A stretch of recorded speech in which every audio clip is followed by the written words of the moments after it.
en algo. Mm, entonces, el tema es desarrollo de la responsabilidad.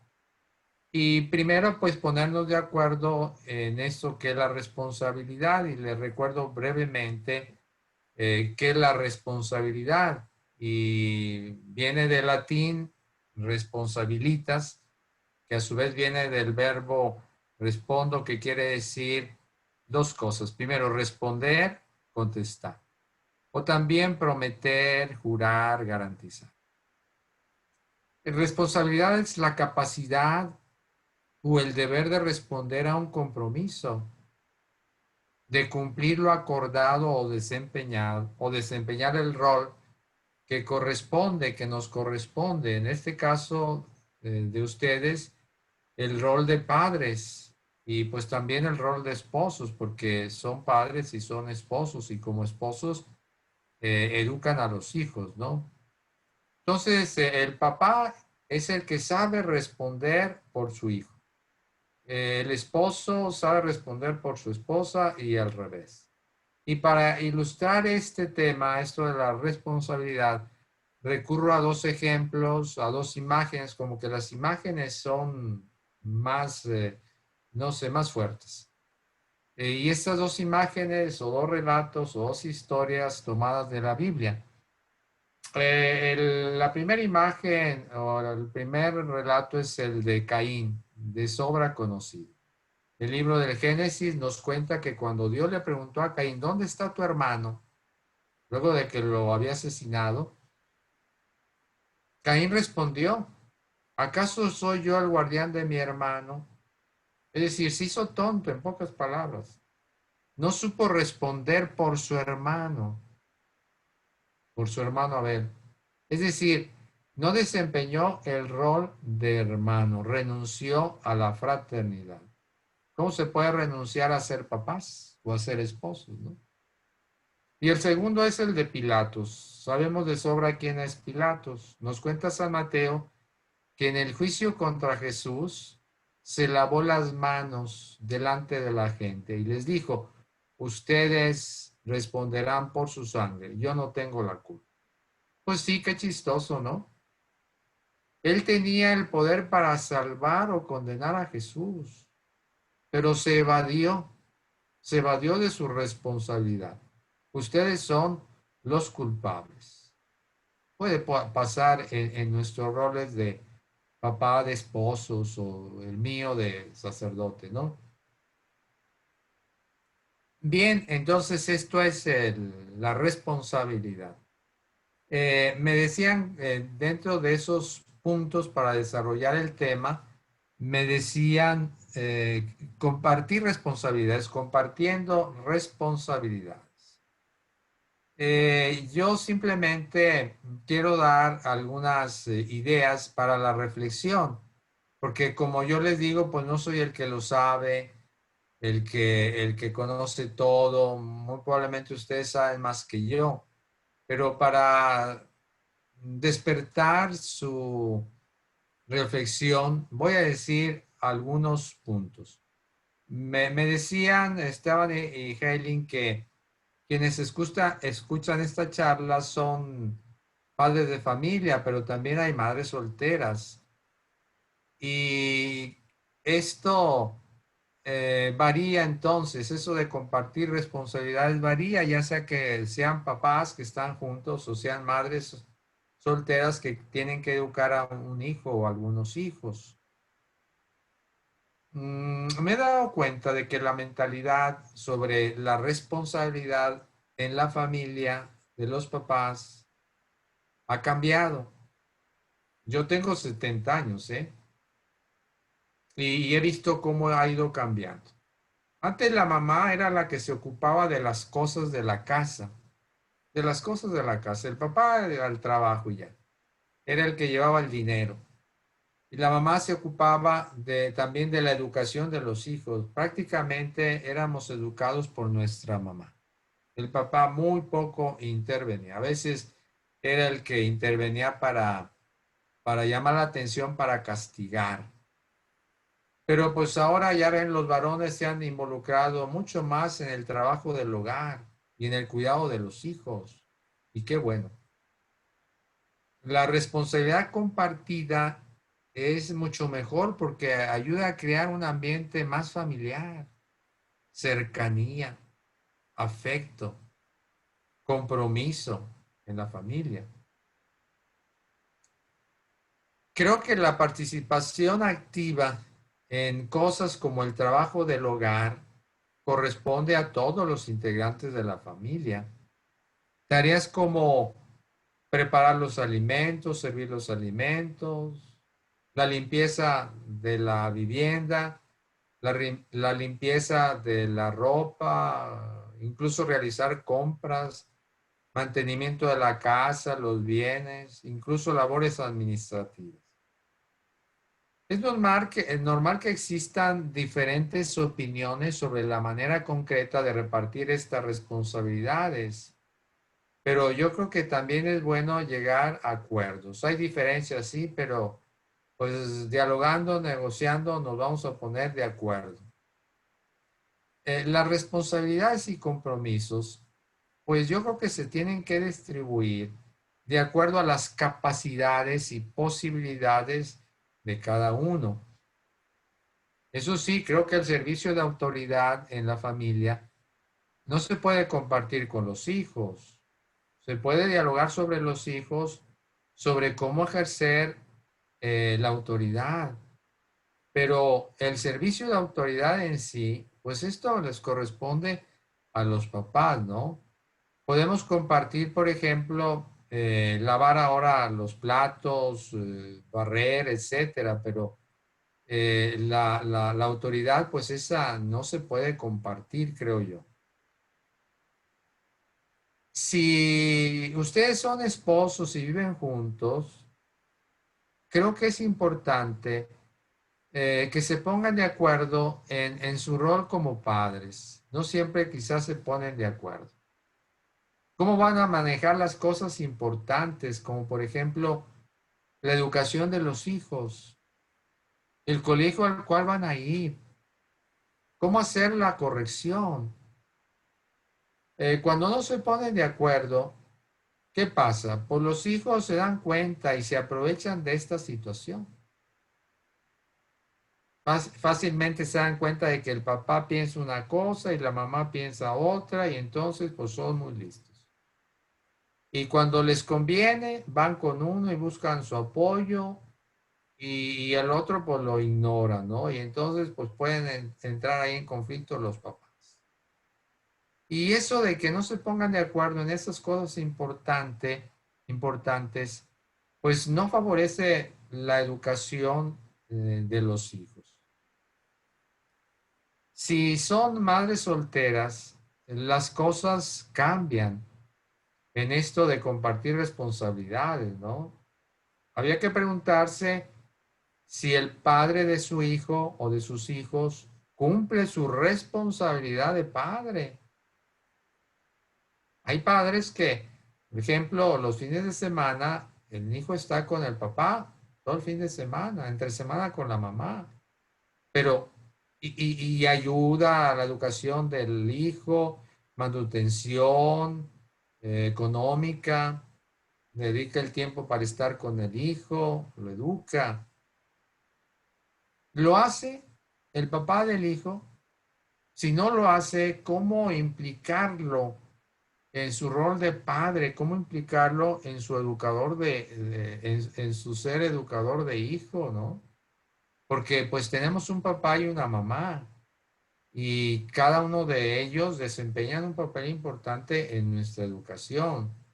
Si están separados, si están divorciados, no por eso no pueden intervenir en la educación de sus hijos, en la responsabilidad de sus hijos.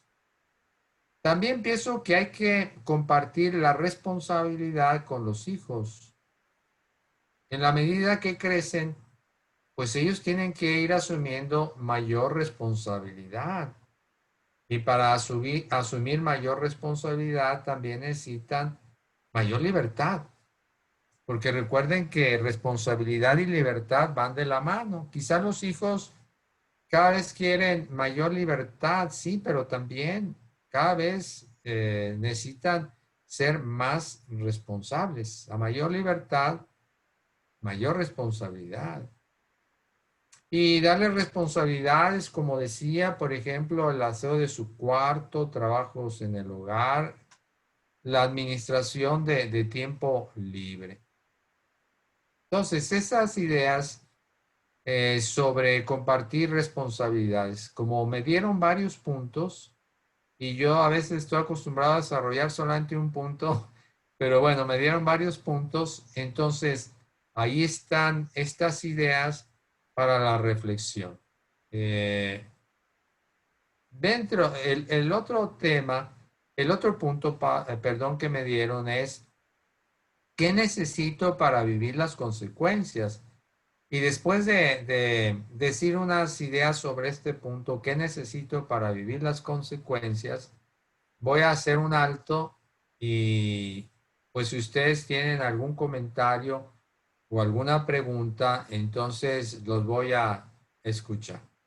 Entonces, qué necesito para vivir las consecuencias? Mm, Vuelvo también a un relato. A mí me gusta mucho los relatos. ¿Por qué? Porque Jesús de Nazaret era eso, era una persona que contaba cuentos, relatos. Él enseñaba como jugando, es decir, Jesús de Nazaret montaba una escena. No podía hacerlo físicamente, pero en la cabeza, en la mente de sus oyentes montaba una escena y los invitaba a involucrarse para que cambiaran, ¿no? Entonces, por eso, aunque pues yo estudié teología sistemática y tengo muchos años dando teología sistemática y a veces es muy árida, pero con el tiempo me di cuenta de que hay que recurrir a los relatos. Bueno, imaginen ustedes a un niño. Está jugando dentro de la casa. Está jugando con una pelota.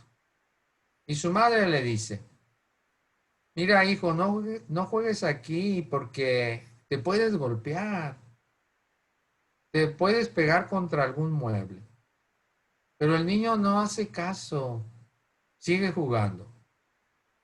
Y pues sucede lo que era probable que sucediera.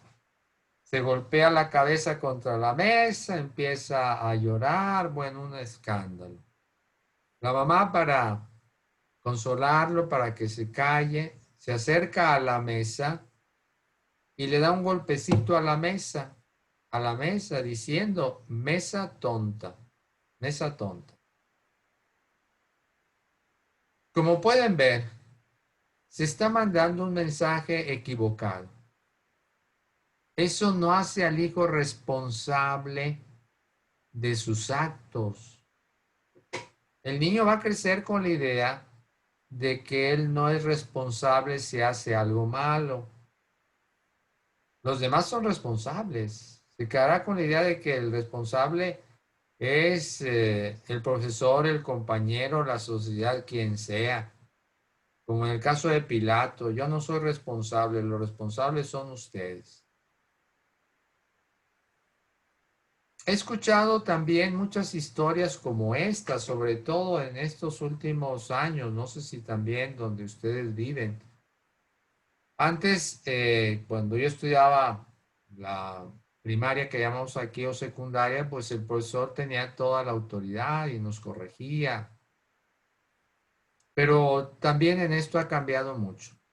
He escuchado historias como esta que les digo. El profesor le llama la atención al niño o al adolescente. Se está portando mal. Y entonces el profesor le llama la atención. El muchacho no hace caso, se sigue portando mal. Entonces el profesor dice, oye, no, pues, ¿qué está pasando? Llama a los papás y les dice, oigan, miren, su hijo pues está portándose mal, a ver qué podemos hacer, ¿no? ¿Qué hacen los papás? Defienden al hijo. Mi hijo es muy bien portado. No, profesor, ¿qué trae? Usted está mal. Mi hijo es muy bien portado. nuevamente los hijos están recibiendo un mensaje equivocado. De esta manera se engendran personas irresponsables. O como me dijo un día una señora, padre, pues pequeños monstruos. Me lo dijo porque pues yo me he vuelto muy tolerante con los niños. Entonces, en una misa, durante la misa estaba empezando la misa, la lectura, si un niño ahí muy cerca de donde se leen las lecturas, jugaba con una moneda, la aventada contra el principal. Bueno, yo tolerante, ¿no? Esta señora se acerca al niño de muy buena manera y lo saca fuera de la iglesia, ¿no? Al final fue y me dijo, padre, yo creo que usted tiene que llamar la atención, porque si los niños no se portan bien en la iglesia, no se van a portar bien en ninguna parte y van a ser pequeños monstruos, ¿no? Pero bueno, yo con el tiempo me di cuenta que llamaba a veces la atención y la misa se ponía tensa. Yo una vez seguí el consejo de la señora y llamé la atención y se puso aquello tenso. Entonces yo dije, no, Chihuahua, mejor no. Ya. Que los papás reaccionen, que se den cuenta que ellos son los que tienen que estar cuidando de sus hijos y los traen a la misa, no estar yo haciendo todo. Creo que en la formación es importante que los hijos se den cuenta de las consecuencias de sus actos. Conozco padres de familia, que se enteraron de que su hijo lo metieron a la cárcel porque en la noche aquí hay medidas antialcohólicas. Y lo detuvieron, le hicieron la prueba antialcohólica y venía manejando ebrio. Lo metieron a la cárcel, ¿no? Pues el hijo, papá, ven, sácame y todo. Y sí, ahí van y luego ahí sueltan, aunque sean, no sé, $100, 200, sáquenlo ya. Pero otros no. ¿Sabes qué? Vas a pasar al menos aquí la noche para que aprendas que tus actos tienen consecuencias negativas. La impunidad, pues, engendra irresponsabilidad. Bueno, esto respecto de los dos primeros puntos que me dieron compartiendo responsabilidades y qué necesito para vivir las consecuencias. Un método disciplinario. A propósito de esto, basado en la responsabilidad, ¿no? Pues a mí me parece que el mejor método disciplinario basado en la responsabilidad es un método basado en el amor. Yo no sé si en las familias, en nuestra sociedad, hablamos suficientemente sobre esto. Si educamos a los hijos en el amor, si nos educamos a nosotros mismos en el amor. Y miren, los papás se preocupan mucho de darle una buena formación a los hijos, que sean buenos profesionistas, que estudien en los mejores colegios, etcétera. Y qué bueno.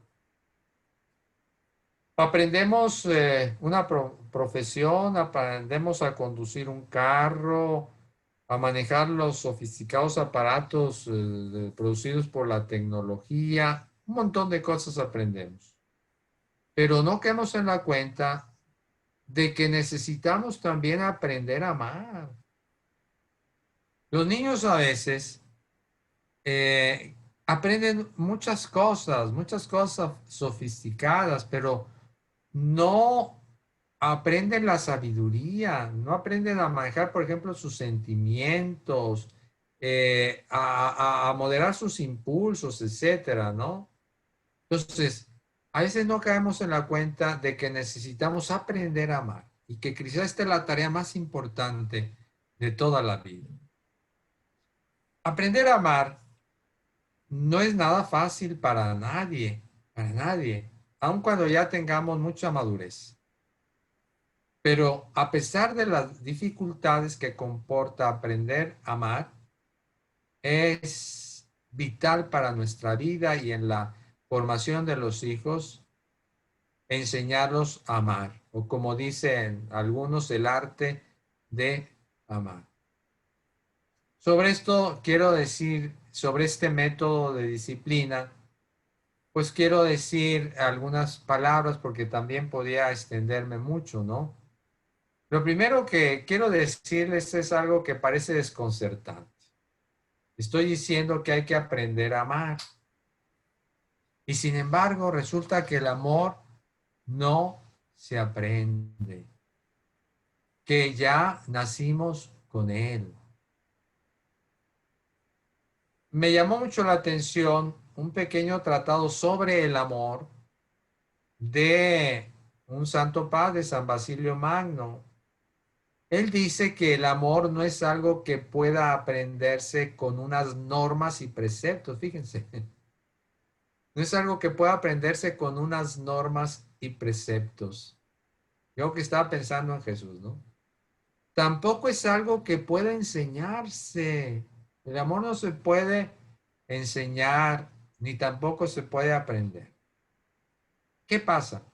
Bueno, sigo con San Basilio, dice, aunque nadie nos lo ha enseñado, amamos a todos los que de algún modo están vinculados muy de cerca a nosotros y rodeamos de benevolencia por inclinación espontánea a aquellos que nos complacen y nos hacen el bien. Es decir, traemos en el alma, traemos en los genes, traemos en la sangre la necesidad de amar, la capacidad de amar, el impulso amoroso. Y nos lo dice la experiencia. Espontáneamente amamos a nuestra mamá, a nuestro papá. Amamos a nuestros hermanos, a los amigos, las cosas que nos gustan. Y San Basilio, en este tratado sobre el amor, continúa, dice, desde que empieza a existir este ser vivo que llamamos hombre, es depositada en él una fuerza espiritual a manera de semilla que encierra en sí misma la facultad y la tendencia al amor. Qué belleza, ¿no? Se depositó en nosotros una fuerza espiritual, es el amor, como una semilla. Dentro de nosotros está la fuerza del amor, pero como una semilla. Ya ven, la semilla crece poco a poco hasta convertirse en una planta o en un árbol. Hay que cultivarla. A lo largo de la vida, la semilla que se sembró en el suelo de nuestra alma, de nuestra psique, va creciendo. Hay que irla cultivando. Yo creo que los papás, los educadores en general, tienen la misión de ayudar a los hijos a ser conscientes de que llevan ya la semilla del amor y ayudarlos a cultivarla, a cultivar estas semillas. De eso se trata, más que enseñar a amar, ser conscientes de que llevamos ya esa fuerza y cultivarla. Si el amor nos enseña, ¿qué podemos hacer entonces para aprender a amar? ¿Qué podemos hacer? Y yo lo veo desde dos puntos de vista, desde el punto de vista religioso y desde el punto de vista meramente humano. Desde el punto de vista religioso, necesitamos la revelación de Dios. Hay un obispo mexicano de hace muchos años que también habló sobre esto y dice, buscamos el amor con ahínco porque presentimos que el amor es la felicidad. Sin embargo, poco lo entendemos. Lo confundimos con otra cosa, lo falseamos, poco lo conocemos. Dichosos los que han recibido la revelación del amor. Entonces, desde el punto de vista religioso, una revelación. ¿Y dónde está la revelación? Pues está en la Sagrada Escritura. Dios nos da a conocer su pensamiento, a veces decimos, bueno, puedo conocer el pensamiento de Dios, puedo conocer el sentimiento de Dios. No, no se puede. Claro que sí se puede. Él nos lo reveló ya en la Sagrada Escritura. Por eso voy a recurrir a esto, voy a recurrir a la revelación que Dios nos da en Jesús de Nazaret. Él nos revela de una manera muy especial a Dios, ¿no? Entonces, desde el punto de vista religioso, desde el punto de vista meramente humano, el amor es un arte. Y para aprender el arte de amar debemos tener en cuenta algunas cosas que si tengo tiempo diré. Empiezo pues con esa perspectiva religiosa. Quizá pensamos, me imagino que todos los que me escuchan son cristianos, ¿no? Aunque no sean católicos, ¿no? Quizá pensamos que el signo de reconocimiento del cristiano es la cruz. Claro, la cruz es un gran signo de reconocimiento. O el credo. Sí, son signos válidos. O en la antigüedad era un pez. Pero Jesús dejó como signo para identificar a los suyos el amor. Dice, en esto conocerán todos que son mis discípulos, si se tienen amor los unos a los otros. En esto conocerán todos que son mis discípulos.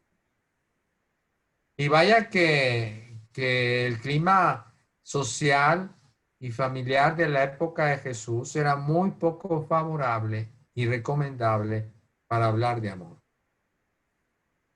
Había mucha miseria económica, mucha miseria física, mucha miseria emocional. Parece que la mayoría de las personas, por ejemplo, llevaban solamente un vestido, tenían solamente el vestido que llevaban puesto.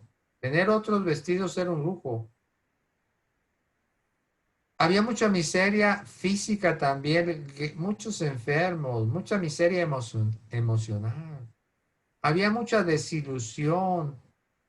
Ya llevaban, el pueblo de Israel llevaba oprimido por imperios extranjeros desde hacía siglos. Ya estaban hartos de tanta opresión.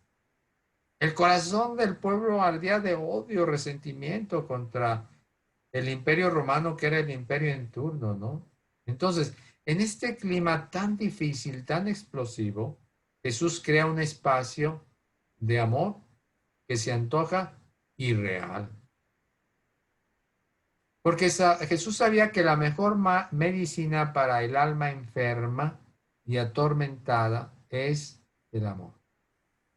Como dice un psicólogo, el amor corrige rutas, tranquiliza la emoción, trae lucidez al pensamiento, rompe las estructuras del egoísmo.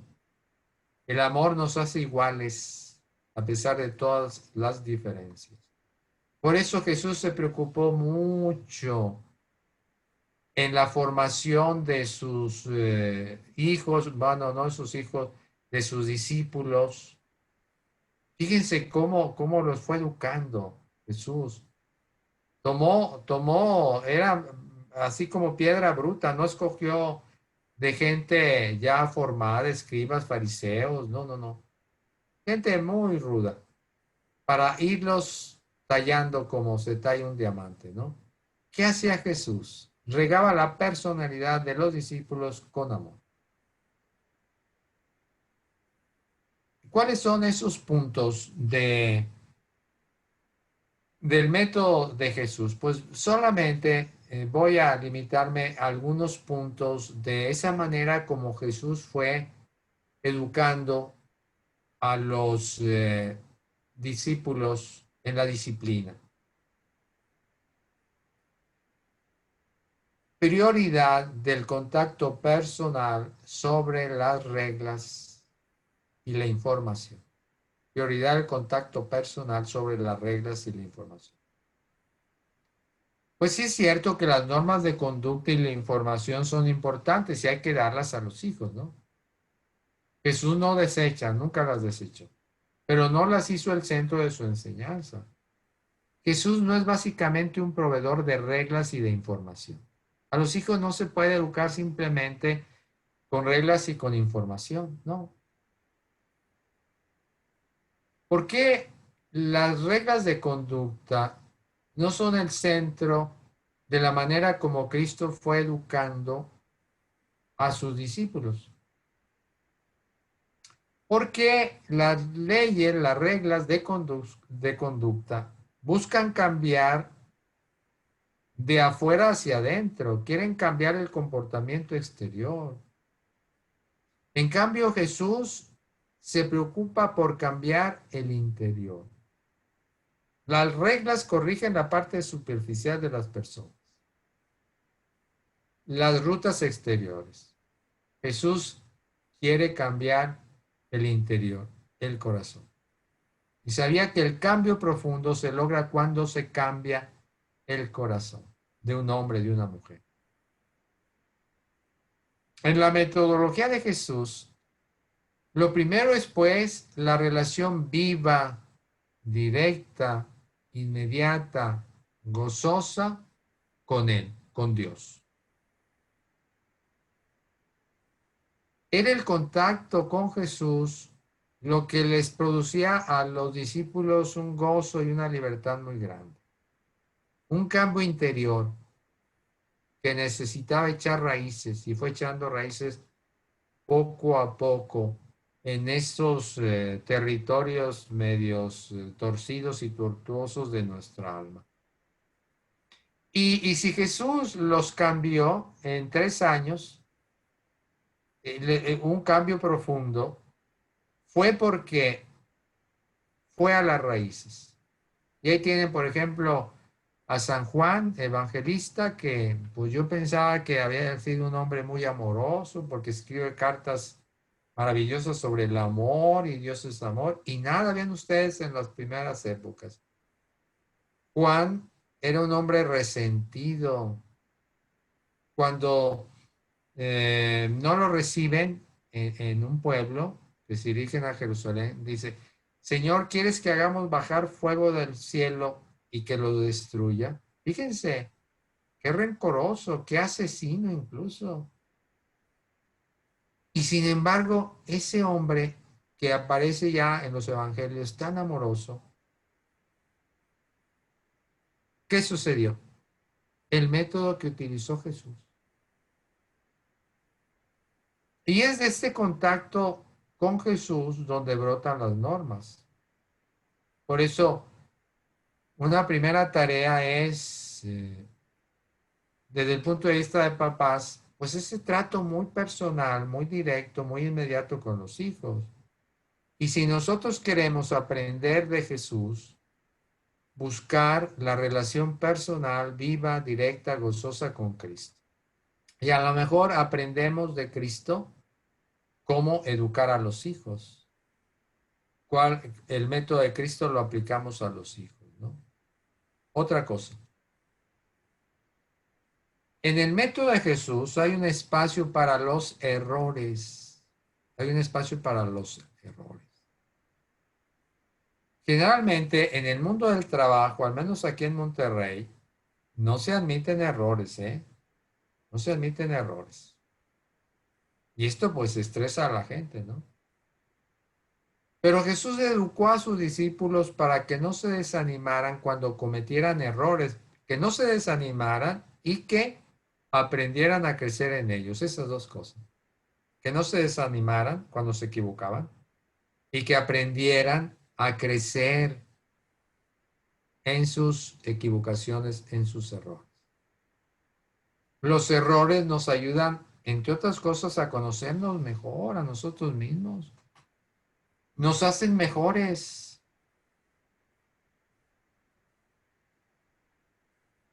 A veces, dígame si no, aprendemos más de los errores que de los aciertos. No sé, ya no voy a cometer esto porque mira qué mal me fue. Entonces, ¡pum!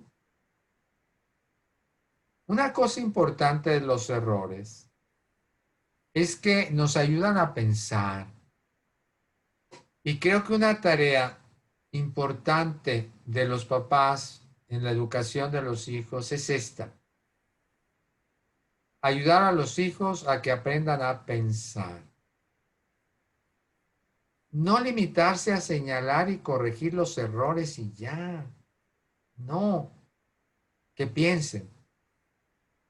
un pedagogo dice, los educadores, los padres, incluso los ejecutivos de las empresas se preocupan por corregir los errores inmediatos. Jesús, al contrario, se preocupó por ayudar a los discípulos a que desarrollaran el arte de pensar a expensas de los errores. Y es que miren, Cristo no quería formar máquinas eficientes, sino personas libres y responsables. Y para ser libres y responsables hay que usar el pensamiento. Por eso está esa famosa frase del filósofo alemán Hegel: ten el valor de equivocarte, por favor, ten el valor de equivocar. Me acuerdo que cuando yo estudiaba la preparatoria, yo estudié, soy franciscano, pero la preparatoria, la secundaria la hice con los jesuitas, y un jesuita nos decía, miren muchachos, cuando metan la pata, métanla hasta la ingle,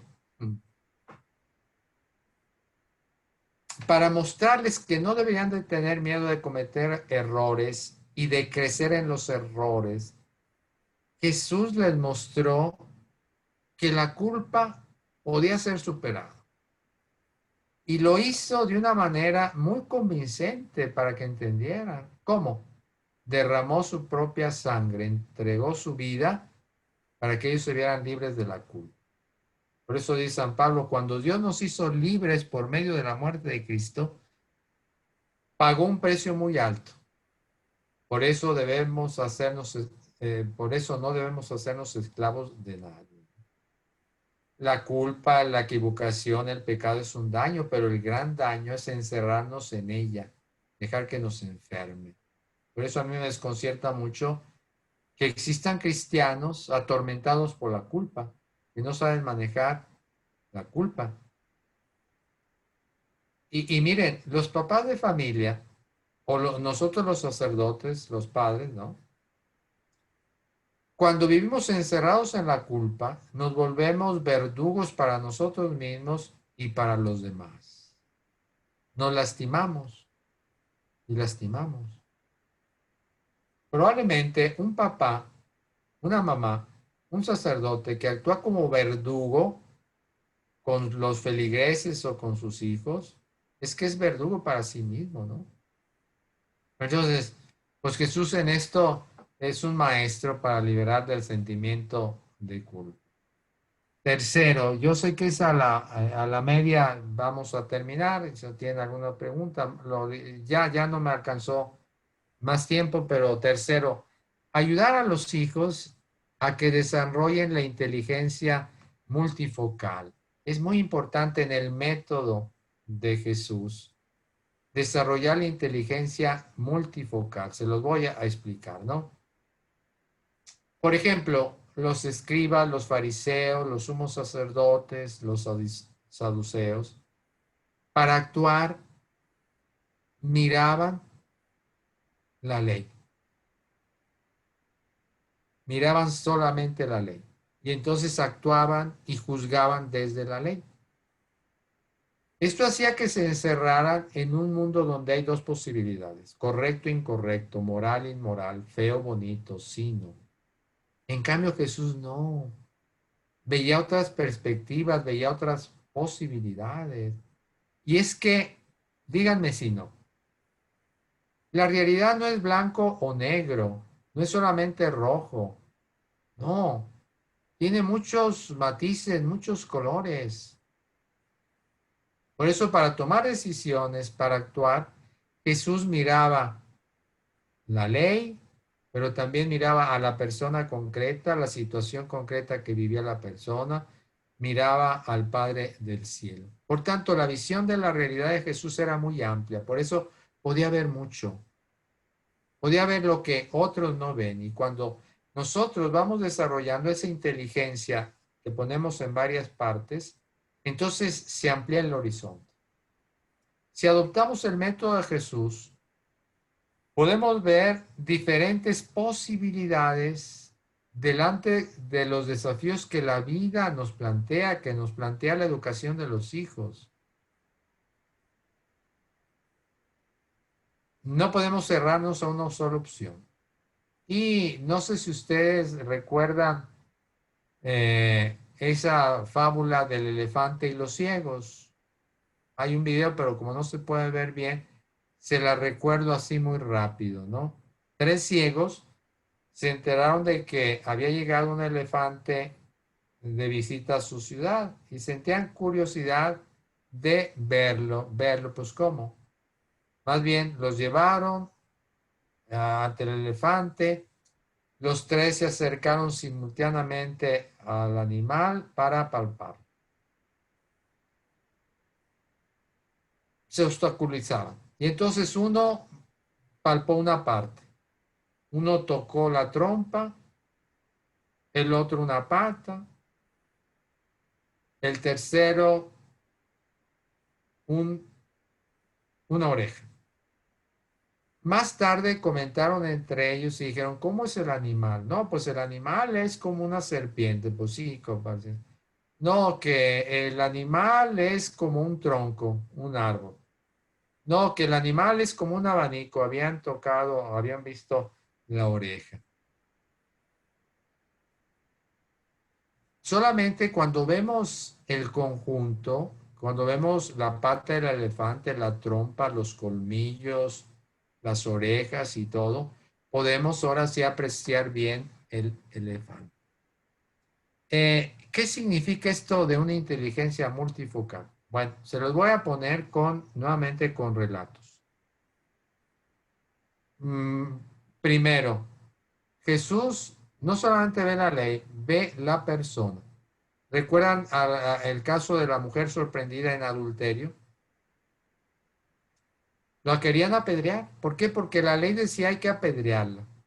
Si Jesús hubiera visto solamente la ley, hubiera dicho, pues hay que matarla. Pero no se encerró en la ley. Vio a la mujer, vio su angustia, su impotencia, la injusticia de aquel acto criminal. La mujer tenía que morir, pero ¿dónde estaba el varón con el que había cometido adulterio? ¿No? Entonces Jesús ve a la mujer, no la ley, y ya. Segundo, tomar en cuenta la situación. ¿Recuerdan ustedes el relato de los discípulos que caminaban el sábado por un campo lleno de espigas y como tenían hambre, empezaron a espigar y a comerse los granos? Los fariseos que nomás veían la ley dijeron, esto está mal. Si Jesús hubiera visto la ley solamente, hubiera dicho, sí, está mal. Pero él se dio cuenta del conjunto de la situación, se dio cuenta de que los discípulos padecían hambre y que espigar para calmar el hambre lo ameritaba, como sucedió con David cuando tenía hambre y se comió los panes de la proposición, etcétera. Ver a Dios. Jesús nos invita con frecuencia a contemplar la historia y la naturaleza para ver en ellos el mensaje que Dios nos trae. Por eso dice, miren las aves del cielo, miren las flores del campo. Y se lo dice, como yo les decía al principio, personas preocupadas por su vestido, pues nomás tienen un vestido. Por el alimento, si las cosechas se malograban, iban a pasar hambre el siguiente año, ¿no? A ellos se los dice, ¿no? Si Jesús hubiera visto solamente las preocupaciones agobiantes que lo cercaban o que cercaban a las personas, se hubiera hundido emocionalmente, pero miró los pájaros del cielo, las flores del campo y contempló la providencia del Padre del cielo.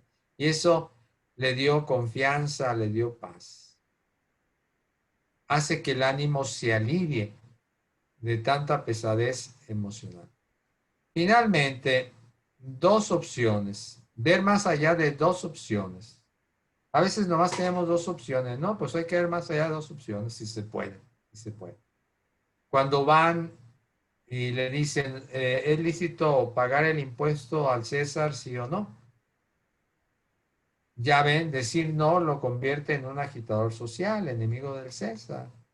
Decir sí implica aceptar la ocupación romana y negar el ansia que tenían de liberación. Cualquiera de las dos respuestas lo ponía contra la pared, contra las cuerdas. Pero Jesús se eleva por encima de las dos opciones y da una respuesta inesperada. Den al César lo que es del César y a Dios lo que es de Dios. Jesús pide dar al César solamente lo que es de él. El dinero es del César. Aquí está la moneda, está la cara del César en la moneda. Regrésensela. Pero el César no es Dios.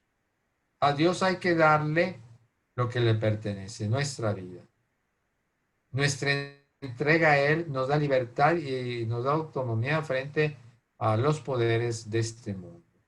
Pues voy a dar algunas cosas que puedan servirles, pero les agradezco y los felicito porque están preocupados por ser cada vez mejores papás. Y ojalá que todos los papás fueran así. ¿Cómo no? Pues, Padre, te agradecemos esta noche. Tú has estado con nosotros, tu espíritu de verdad que nos ayude a llegar a la verdad plena. Te damos gracias por nuestras familias, son un gran don. Te damos gracias por el esposo, por la esposa, por los hijos. Te damos gracias también, Padre, por las dificultades, porque como dice San Pablo, en todas las cosas interviene Dios para bien de los que le aman. Amemos a Dios. Esa es nuestra tarea. Si amamos a Dios, todas las cosas, incluso las cosas difíciles, incluso las cosas que parecen malas, son para nuestro bien.